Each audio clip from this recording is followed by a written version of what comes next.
Part 1. The Image to the Beast. But what is the image to the beast, and how is it to be formed? The image is made by the two-horned beast, and is an image to the beast. It is also called an image of the beast.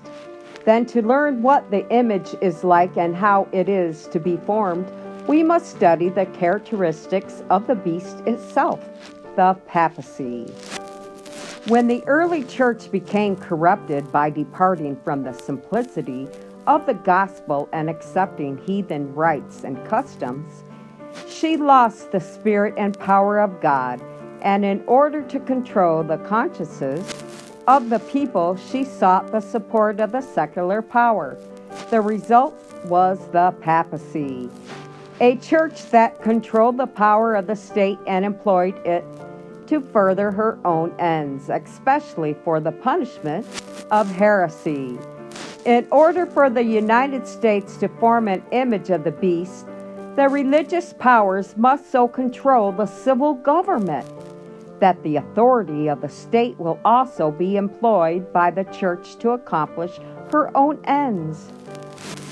Whenever the church has obtained secular power, she has employed it to punish dissent from her doctrines. Protestant churches that have followed in the steps of Rome by forming alliance with the worldly powers have manifested a similar desire to restrict liberty of conscience. An example of this is given in the long-continued persecution of dissenters by the Church of England during the 16th and 17th centuries. Thousands of nonconformist ministers were forced to flee from their churches, and many, both of pastors and people, were subjected to fines, imprisonment, torture, and martyrdom, which is meaning death.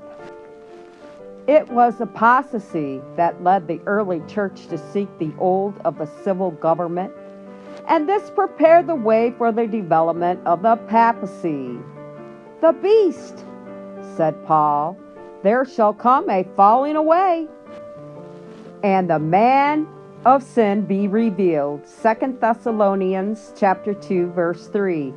So, apostasy in the church will prepare the way for the image to the beast. The Bible declares that before the coming of the Lord there will exist a state of religious declension, similar to that in the first centuries.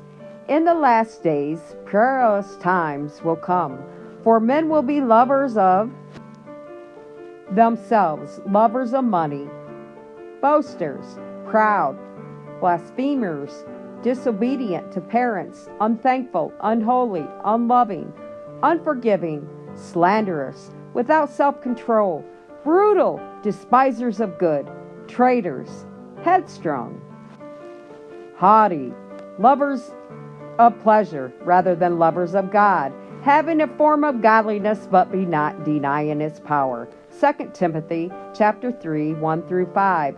Now the Spirit expressly says that in the latter times some will depart from the faith, giving heed to seducing spirits and doctrines of demons. 1 Timothy 4, verse 1. Satan will work with all its power, signs, and lying wonders, and with all unrighteous deception, and all that did not receive the love of the truth that they might be saved, will be left to accept strong delusions that they should believe the lie.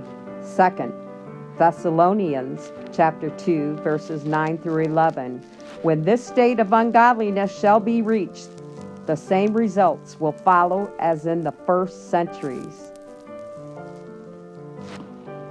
Part 2 is coming.